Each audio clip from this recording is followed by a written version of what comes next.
gestão e saúde com excelência e foco nos cidadãos. E a gente essa é a nossa visão de futuro. A nossa missão está ali definida: promover uma gestão e saúde efetiva e humanizada, com acesso assegurado e satisfação dos cidadãos. É o nosso caminho, é o presente, a nossa missão é o presente. É aquilo que a gente não pode confundir o que é planejamento. A visão é o foco, é o que a gente quer alcançar lá. A nossa missão é o presente, é aquilo que a gente tem que fazer agora.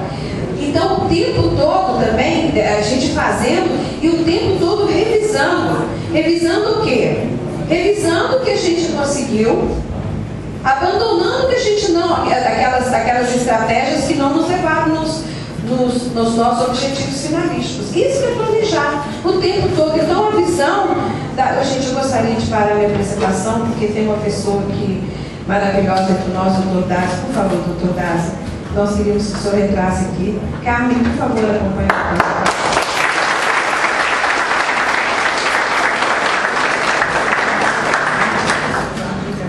Então, a gente tem que entender bem o que é o planejamento. Tem uma estudiosa de planejamento, a Judith Rodin, ela diz o seguinte, que nenhum plano pode ser considerado completo